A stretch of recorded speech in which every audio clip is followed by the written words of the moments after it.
Buenos días, compañeros. El que les habla César Parra, del curso de Estado del Arte en la Tecnología de la Construcción. Nosotros, como integrantes del grupo 1, estamos los ingenieros César Pillaca, Brian Ocampo, Paul Requena, Diego Rivera y Eric Valenzuela. Nuestro trabajo de investigación es en torno a la gestión de proyectos, teniendo como título Herramientas para la gestión de costos en la etapa de licitación de obras civiles para naves industriales bajo contrato llave en mano. Este trabajo lo hemos realizado a fin de poder dar unos lineamientos para la etapa de licitación en obras de industria.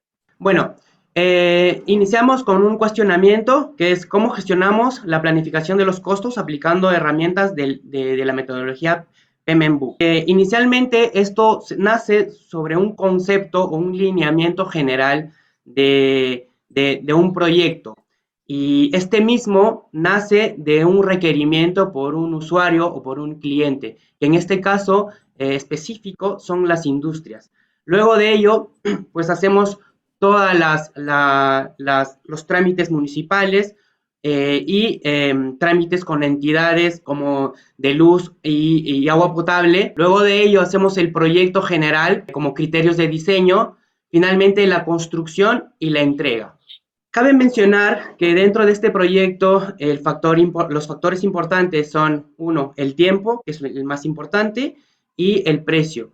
El tiempo, porque la producción en la industria abarca temas de condicionamientos por producción, por ejemplo, campañas de mango, eh, eh, fiestas navideñas. Entonces, la industria hace sus curvas de requerimiento en tanto a la concurrencia del tiempo y del requerimiento de la población.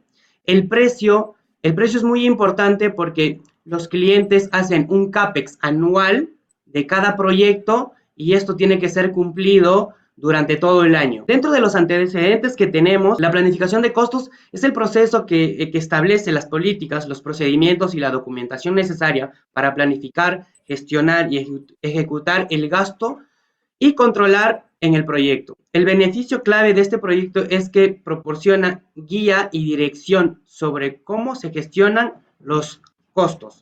Esto mediante el Payment Book que vamos a aplicarlo a lo largo del trabajo. Los contratos internacionales, por ejemplo, y en este caso vamos a especificar el contrato llave en mano o EPC, ha surgido en práctica en el comercio internacional. El contrato llave en mano, que lo vamos a mencionar más adelante, también tiene sus siglas en inglés, que es el Turnkey Contract, que en sus siglas en inglés, el TKC. Pasando ya a la problemática, vamos a tener dos factores importantes. Uno, el cliente y otro, el contratista.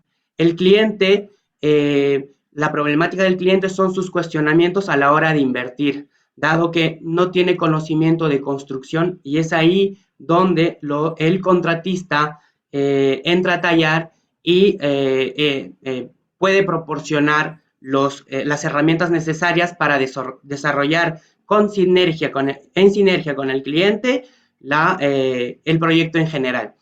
Dentro de la problemática del cliente tenemos los costos de inversión, el tiempo, el control de inversión y dentro del contratista tenemos el conocimiento técnico, conocimiento del core business y las respuestas rápidas. Cabe señalar aquí que el contratista que no tiene conocimiento pleno de la industria va a mermar el objetivo del cliente o va a demorar, por así decirlo, o va a generar sobrecostos dentro del objetivo del cliente.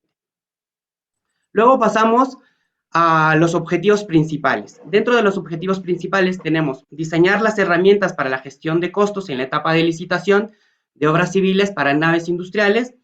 Otra de los objetivos importantes son identificar las principales dificultades de las empresas constructoras para gestionar los proyectos, aplicar el guía del PMBOK para la gestión de costos y elaborar un plan de gestión para la estimación de costos. Finalmente vamos a tener una aplicación del trabajo. Las palabras claves del proyecto. Tenemos palabras claves como el guía del Payment Book, las naves industriales, el contrato llave en mano y en general la gestión de costos, que lo vamos a mencionar en lo siguiente. El guía del Payment Book es un guía concebida para identificar conocimientos, procesos y habilidades, herramientas en la dirección de proyectos, ¿no? Fue desarrollada por el PMI para la gestión de costos, ¿no? Las naves industriales. Las naves industriales se caracterizan por ser edificaciones destinadas al alojamiento y operación de las industrias, en donde se desarrollan los procesos de producción y transformación que normalmente tienen duración a lo largo del proceso de producción de cada empresa, ¿no? El contrato llave en mano, o llamado también el turnkey contract, son los contratos donde el contratista es responsable de todas las etapas del proyecto, desde el perfil hasta la entrega de las llaves, por así decirlo, el cierre del proyecto final al cliente. Las ventajas y desventajas del proyecto, de la modalidad de contratación bajo contrato llave en mano. Dentro de las ventajas tenemos que la implementación de nuevas tecnologías. Esto quiere decir que cada contratista es libre de poner cualquier tecnología que pueda generar optimización dentro del proyecto y así pueda tener una oferta competitiva. Tener un costo fijo, es decir, que el costo durante el contrato llave en mano es invariable, y la delegación de responsabilidades, que quiere decir que el cliente delega la responsabilidad al contratista y el cliente solo se dedica al core business, que es la producción. Dentro de las desventajas, la pérdida del control, es decir, el cliente ya no tiene el control del proyecto, esto ya es trasladada hacia el contratista. Hay un riesgo por malas prácticas, es decir, en torno a la optimización de algún proyecto, el contratista puede bajar la calidad de algunos componentes y esto podría generar perjudicialmente gastos posteriores en temas de postventa al cliente, ¿no? Y otra de las desventajas es que para un evaluador de licitación se le hace complejo, porque al licitar bajo contrato llave en mano, cada contratista tiene su metodología y puede imprimir su misma estructura de presupuesto. Dificultades de las empresas constructoras. Uno es la duración del proyecto, los procesos complicados que esto amerita, la intensidad financiera va a ir más que todo por el flujo de caja, las restricciones ambientales y la operación de seguimiento adecuada, una supervisión para implementaciones finalmente para cada proyecto, ¿no? Acá me he mencionado algunas de las dificultades, ¿no? Son básicamente el riesgo financiero me parece el más importante de las dificultades en esta etapa, dado que hay contratistas de diferentes gamas, por así decirlo. Hay contratistas que necesitan, por ejemplo, un 50% de adelanto, hay contratistas que no trabajan con adelanto, y esto genera atrasos dentro del proyecto y puede llevar a quebrar al contratista y generar pérdidas de cara al cliente. Ya entrando de lleno al marco teórico y utilizando la guía del Payment Book, se estructura tres componentes principales o etapas dentro de la gestión de costos, que es la planificación, la estimación y la determinación, el determinar el presupuesto. Dentro de la planificación podemos utilizar diferentes metodologías. El guía del Payment Book menciona el juicio de expertos, el análisis de datos y las reuniones. Lo mismo para el tema de estimar, ¿no? El juicio de expertos, la estimación analógica, la estimación paramétrica, estimaciones de antecedentes. Y para determinar el presupuesto finalmente, aparte del juicio de expertos, los costos agregados, un análisis de datos. Y bueno, ¿cómo gestionar los costos? Ya en esta etapa vimos el qué se va a hacer, y aquí vamos a ver el cómo se va a hacer. dentro de la planificación, siguiendo el guía del PMBOK, dentro de las entradas para la planificación debemos tener un acta de constitución del proyecto. Cabe señalar que el proyecto como tal es la elaboración de la oferta económica. Se tiene que hacer un plan de riesgos, una reservación de contingencias.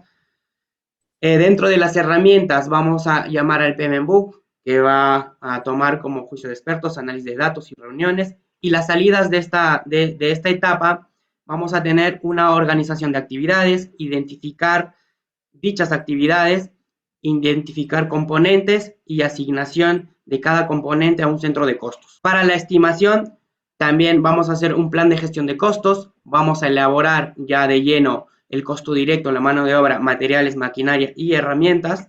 Dentro de la línea de base, para el tema temporal, vamos a poner objetivos del proyecto, restricciones del proyecto, algunas hipótesis o supuestos del proyecto, identificando también así los riesgos.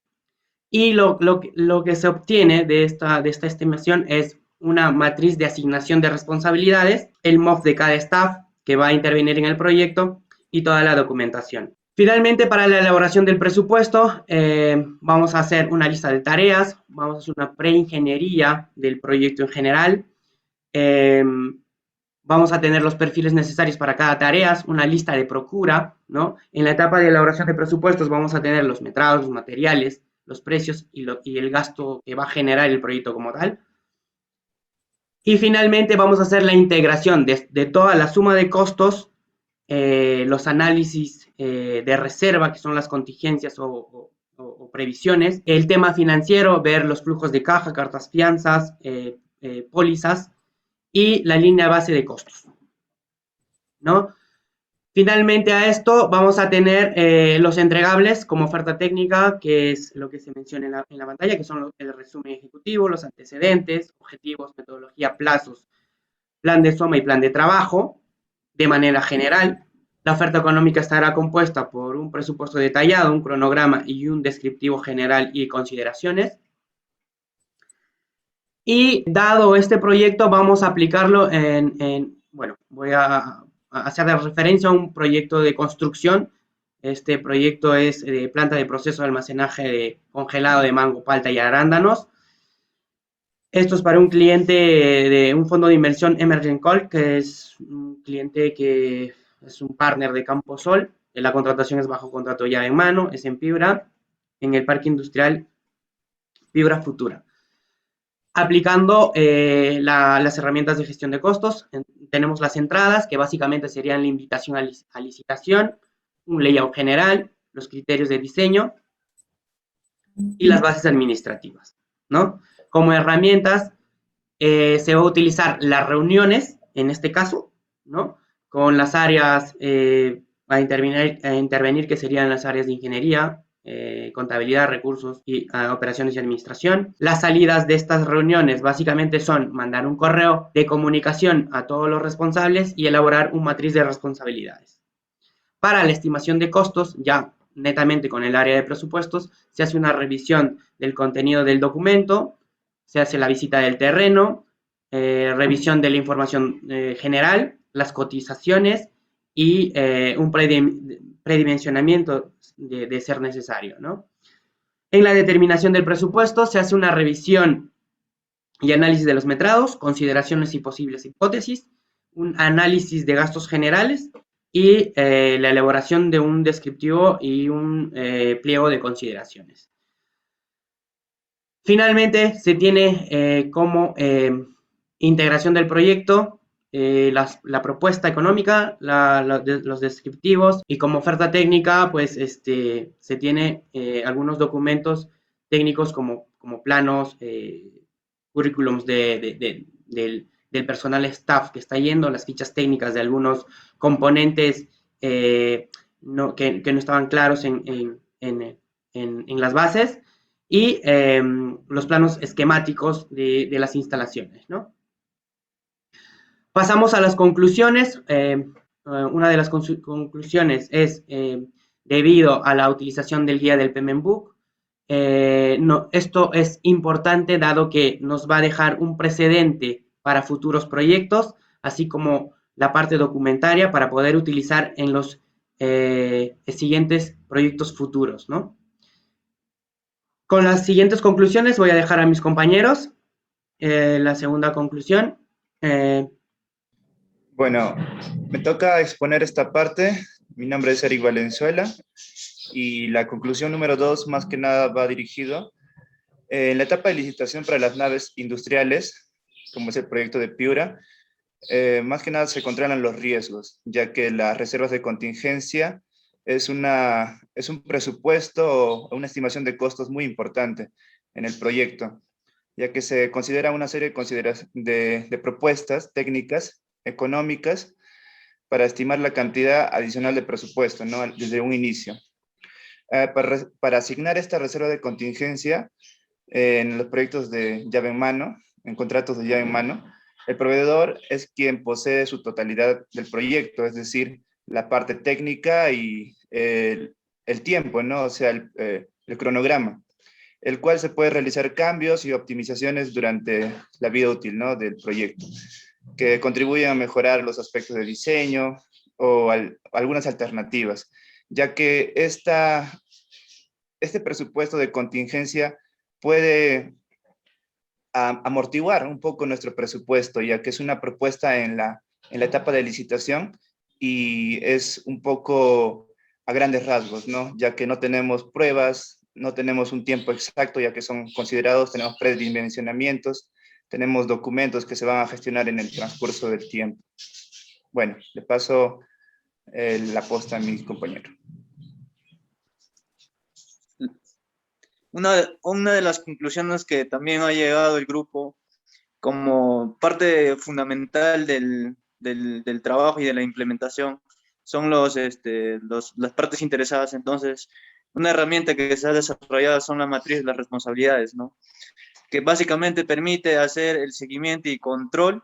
¿Para qué? Para llegar a los objetivos que se plantean durante la licitación del proyecto, ¿no? ¿Por qué? Porque la licitación de un espacio y tiempo son objetivos impostergables, ¿no? Y se tienen que cumplir sí o sí de acuerdo al cronograma planteado, ¿no? Me toca exponer, buenos compañeros, exponer lo que es la recomendación número 1. Si bien la metodología PMBOK propone un formato complejo, sin embargo, al tratarse de proyectos similares, industriales, bajo la modalidad de contrato llave en mano, se recomienda contar con el mismo recurso humano que realice básicamente la gestión de la administración del costo del proyecto, ajustándose a sus particularidades respectivas. Esto se refiere más que todo a mejorar las futuras propuestas de licitación, llevándolos a ser especialistas, ¿no? Generando mayores rendimientos en lo que es la oferta técnica y la económica. Sigo con mi compañero. Buenas, ¿qué tal?